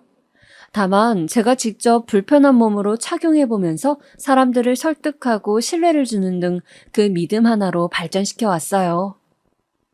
그렇게 수많은 시행착오와 일련의 과정들을 겪은 끝에 누구나 편히 입을 수 있고 착용감이 편리함을 우선시한 속옷을 제작하여 장사를 시작하게 되었습니다. 처음엔 제 생각대로 제 또래 중년의 여성들에게 아주 인기가 좋았어요. 쉽게 불편함을 느끼는 불편할 게 많은 중년 여성들에게 맞춤이었을 테니까요. 그러다 젊은 층 사람들에게도 입소문이 나서 매출이 많이 올라갔고 저는 사업을 확장하여 회사까지 차리게 되었죠. 저와 동생은 각각 사장, 부사장을 맡으며 밤낮 없이 일해 회사 일에 최선을 다했고 지금의 사업체로 키워낼 수 있었죠. 그 누가 알았을까요? 가난한 시골 마을에서 태어나 배운 바 없이 자라고 파란 쪽이 없어 사람들로부터 외면받던 제가 한 회사의 대표가 되어 있을 줄은. 남편이 봤으면 아마 입이 쩍 벌어졌을 거예요. 그렇지만 누구보다 축하해줬겠죠. 그렇게 늦은 나이에 성공 아닌 성공을 이룬 저는 일을 다른 사람에게 나눠놓고 조금씩 휴식을 갖고 여유를 즐길 수 있게 되었죠. 여유가 생기니 딸아이 생각이 더 깊어지던 차, 어느 날 모르는 번호로 전화가 오는 겁니다. 심장이 덜컥 내려앉는 기분이었어요. 왠지 설마 하는 마음이 들었거든요. 떨리는 손으로 전화를 받아보니 생각했던 목소리가 흘러나오고 있었습니다. 엄마, 나야, 지혜. 그동안 잘 지냈어? 맞아요. 정확히 15년 만에 딸이 연락해온 겁니다. 그토록 그립고 그리웠던 딸에게서. 지혜야, 너 지혜 맞니? 그렇다니까. 갑자기 연락해서 미안해. 난 그냥 엄마가 보고 싶어서 전화했어. 깜짝 놀랐지? 나일 거라고 생각 못했을 텐데. 어디야? 지혜, 너 어디 있어? 10년이 넘는 세월 동안 생사도 모른 채 한 번도 모습을 보이지 않았던 딸인데 이렇게 만나다니 가슴이 엄청 뛰었습니다. 딸은 저희 회사 밑에 와 있더라고요. 제가 거기서 일하고 있다는 걸 다 알고 찾아온 거였어요. 우리는 카페에 앉아서 커피를 두고 아무 말을 하지 않았습니다. 정적을 깬 건 먼저 딸아이였죠. 미안해, 엄마. 오래전 일이지만 사과할게. 그때 말 나쁘게 하고 그 사람이랑 떠난 거 너무 미안해. 용서해 줄 거지? 딸은 여전히 사과를 잘하는 아이였어요. 하지만 아이의 지나온 이야기를 들을수록 너무나 갑갑하더라고요. 딸은 그대로 애인과 함께 도시를 떠났었고 정착한 곳에서 그대로 살림을 차렸던 겁니다. 하지만 행복도 잠시, 남자의 사업이 망하면서 빚을 떠안게 되었는데 그 남자가 딸만 두고 하루아침에 도망을 친 겁니다. 집도 압류되고 빈털터리로 쫓겨난 딸은 오갈 데도 없이 도시 곳곳을 배회했다고 하더라고요. 다시 저에게 돌아오고 싶었지만 그건 더 비참할 것 같았대요. 다신 돌아가지 않을 마음으로 나왔으니 어떻게든 그곳에서 살아남아야겠다는 생각으로 버텼다고 하네요. 엄마에게 모질게 말한 걸 후회하기도 했지만 되돌릴 수 없는 걸 알기에 아무 말 할 수 없었다면서. 그렇게 아이는 몇몇의 직장을 옮기고 또 몇몇의 사람을 만나 헤어지고를 반복해오며 살아온 것 같더라고요. 지금은 음식점에서 매니저 일을 하고 있는데 거기서 만난 주방 직원과 식은 안 올리고 같이 살고 있다고 하더군요. 한번 대여봐서 결혼은 이제 절대 안 할 거라나? 저의 박복한 삶을 혹시 딸이 이어받은 걸까 무거운 마음으로 이야기를 들었지만 제 어두운 표정을 봐서 그런지 딸이 말하길 자신이 지나온 시간들이 그렇게 어렵고 힘든 생활은 아니었으니 걱정은 말라고 하더라고요. 그러다가 뉴스 기사를 살피는데 익숙한 얼굴이 기사 사진에 있던 걸 발견했대요. 그게 바로 저였겠죠. 설마 엄마일까 싶어서 회사 정보를 알아보는데 정말로 제 이름이 있어서 너무 놀랐대요. 이렇게 성공한 엄마를 보니까 너무 자랑스럽고 멋있어서 안 찾아올 수가 없었다며 너스레를 떠는 딸을 보는데 세월이 많이 흘렀구나 싶더군요. 무슨 일에도 예민하고 딱딱하던 이 딸아이에게도 이상한 넋살이라는 게 생긴 걸 보면 말이에요. 그동안 있었던 일을 구구절절 신나게 이야기하는 동안에도 제가 아무 답이 없자 머쓱해하던 딸은 컵만 두드리다 입을 떼었어요. 그래서 말이야, 이런 말하는 거 나도 염치 없고 민망한 거 아는데 혹시 나 돈 좀 빌려줄 수 있어? 가능하지, 엄마? 돈? 이번엔 정말이야. 같이 살 집이 필요해. 지금 살고 있는 집은 너무 작고 허름해서 힘들어. 이사 가려는데 오빠는 현금이 없어서 당장은 안 된다고 나더러 주변에 도움을 구해보래서. 엄마가 조금만 빌려주면 일단 집 보증금하고 나중에 오빠한테 받아서 줄게. 큰 돈 아니야. 이번 한 번만, 딱 한 번만 더 부탁할게. 결국엔 또 돈이더라고요. 그 돈이 뭔지 참. 난 왜 또 딸과 마주 앉아 이런 대화를 반복해야 하는 건지 옛 생각이 떠올라 괴롭더군요. 집 구해줄게. 원하는 대로 맞춰줄 수 있어. 대신 그 남자랑은 헤어져야 해. 내가 볼 땐 예전에 네가 만났던 그 사람과 별반 다르지 않아. 너 고생시킬 거 뻔히 아는데 이번엔 그때처럼 눈앞에서 같이 보낼 수는 없다. 왜 또 이러는 거야? 나 좀 믿어주면 안 돼? 이번엔 정말 믿을만 하다니까. 엄마 돈도 잘 벌잖아. 회사 사장이라며. 속는 셈 치고 그냥 믿어줘, 나 좀. 널 못 믿는 게 아니라 그 남자를 못 믿는 거야. 연락 없다가 15년 만에 나타나서 돈을 빌려달라 하고 내가 알지도 못하는 남자와 살겠다는데 누가 쉽게 알겠다고 말하겠니? 그럼 이 회사에서 일 시켜줘. 그렇게라도 알면 되는 거 아니야? 엄마도 그 사람 가까운 데서 지켜보고 그 사람도 더 좋은 직장 생기고 상부상조 하는 거잖아. 좋은 생각이지? 엄마 아직 운전도 못하면 차 기사라도 시켜줘. 어차피 오갈 데 많은데 그 팔로는 아무것도 못하잖아. 무언가 쫓기듯 이야기를 쏟아내던 딸은 제 팔 이야기가 나오자 문득 멈춰섰습니다. 무슨 생각으로 멈춘 건지는 잘 모르겠어요. 미안함인지 아니면 눈치를 봐서 그런 건지 그리고선 또다시 긴 정적이 이어졌죠. 내 뜻은 똑같아. 나이 먹었으면 예전과 달라지길 바라, 지혜야. 이번엔 먼저 일어날게. 엄마! 먼저 일어서서 가는 제 뒤에서 딸이 연거푸 불렀지만 그대로 걸어 나갔어요. 매달리던 딸의 모습을 떠올리면 마음이 아팠지만 어쩔 수 없었죠. 그동안의 시간은 저를 단단하게 만들어주는 기회이기도 했거든요. 딸을 위한 건 이 선택밖에 없다고 생각했어요. 그 후로는 몇 번이나 딸에게서 전화와 문자가 왔어요. 대부분 카페에서 나누었던 대화와 비슷한 내용들이었지만 저는 한 번도 답하지 않았습니다. 이젠 도와줄 여유가 생겼지만 그게 딸을 도와주는 거라고 생각하지 않았거든요. 그렇게 반년이 지났고 사업은 조금 더 안정화가 돼가고 있어서 제가 없어도 운영이 가능할 정도가 되었어요. 그동안 딸아이 소식은 간간히 주변을 수소문해 알 수 있었습니다. 그 남자와 계속 살다가 남자가 직장을 그만두면서 생활이 어려워진 듯 했어요.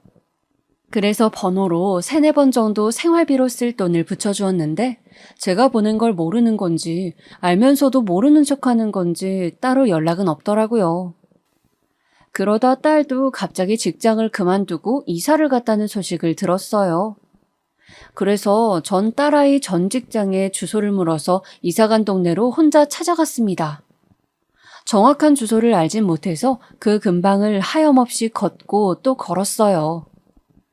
아침부터 밤까지 있어도 모습을 보이지 않아서 그렇게 며칠을 오간 끝에 드디어 딸을 만날 수 있었죠.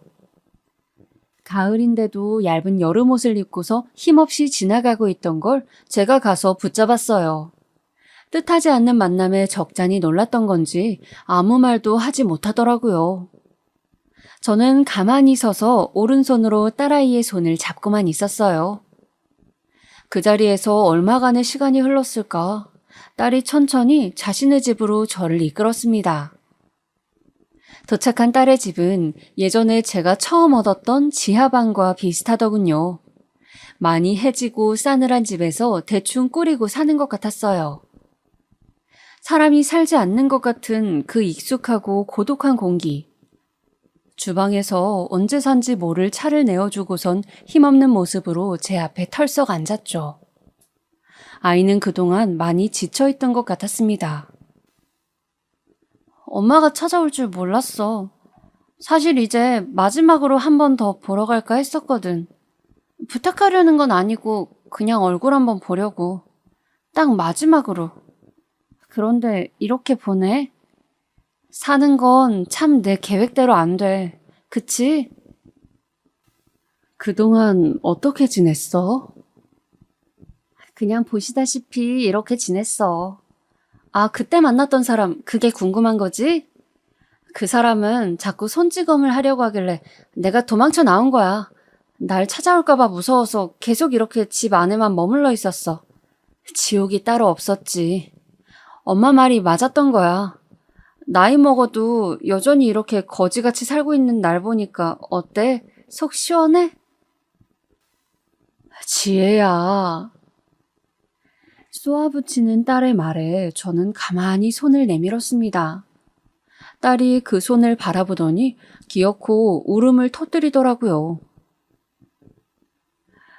왜 나한테 손을 내밀어? 이렇게 또 상처 주는 말만 하는데 왜 또 그 손을 내미냐고! 저는 말없이 딸을 안아주었습니다. 딸이 낸 지난날의 상처가 완전히 아문 건 아니지만 그렇다고 그대로 남겨두는 건 더 마음 아픈 일이었어요. 지난 상처를 빨리 낫게 하는 방법은 그때의 기억을 온전히 다시 마주하고 함께 이겨내야만 가능한 일이었습니다. 딸을 다시 품에 안으니 그 질기고 질긴 상처들이 이제야 아물어지는 기분이 들었어요.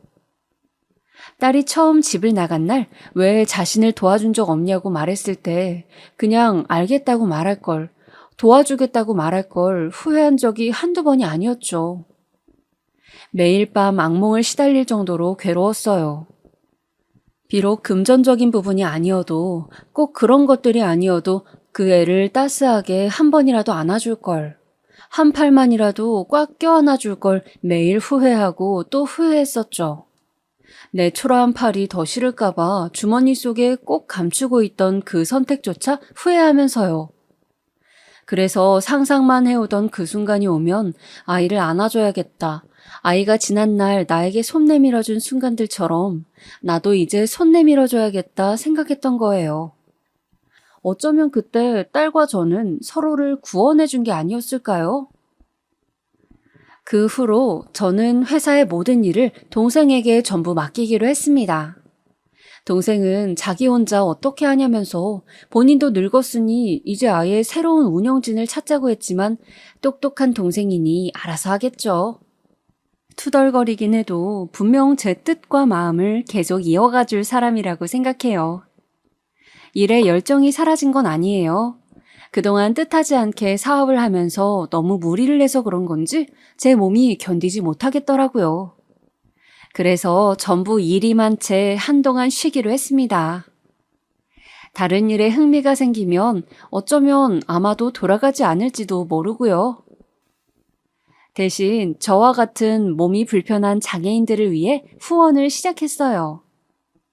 장애인들을 위한 여러 가지 아이디어들, 그 아이디어를 구현한 여러 가지 사업들이 나오고 있더라고요. 젊은이들의 그 독창적이고 배려 넘치는 따스한 생각들을 실현시켜주기 위해 후원 사업을 이어가고 있어요. 도움을 받은 저들도 언젠가는 또 다른 이들의 생각을 후원하고 이어가겠죠. 딸은 공부를 시작했어요. 늦깎이로 대학교 입시를 준비하더라고요. 결과에 상관없이 꼭 해보고 싶던 일이기에 도전한다더라고요. 늦게나마 용감하게 도전하는 모습을 보니 참 대견합니다. 아마도 딸과 저는 15년의 부재한 시간 동안 하지 못했던 일들을 하나씩 이뤄갈 것 같아요. 여행이 될 수도 있고 그림을 배우거나 면허를 따고 춤을 추러 다닐 수도 있죠. 무엇이 되었든 간에 후회하지 않을 시간을 보내고 싶어요. 팔을 잃고 남편을 떠나보내고 딸을 떠나보내고 제 인생에 있어서 이별과 후회의 순간이 너무나 많았거든요. 항상 떠나보내고 다시 혼자 남아 후회하다 보니 흔히들 있을 때 잘해 라는 말이 얼마나 명료하면서도 명확한 정답인지 알겠더군요. 있을 때 잘해야만 혼자 남아도 외롭지 않을 테니까요. 앞으로 더욱 많은 이별의 순간이 있겠지만 그럼에도 후회는 하지 않도록 매 순간 치열하고 열정적으로 살아갈까 합니다. 가능하다면 딸의 손을 꼭 잡고서요. 살아갈 날들이 살아온 날들보다 많지 않겠지만 그래서 더욱 기대가 되기도 해요. 짧지만 그래서 더 기억에 남는 여행이 될 테니까요. 부족하지만 긴 글 읽어주셔서 너무나 감사합니다. 이 글을 쓰면서 저도 다시 한번 과거를 마주하고 앞으로 나아갈 힘이 생겼습니다. 저의 이야기가 멀리 있을 다른 누군가에게 손을 내밀어주는 순간으로 남길 바랍니다. 감사합니다.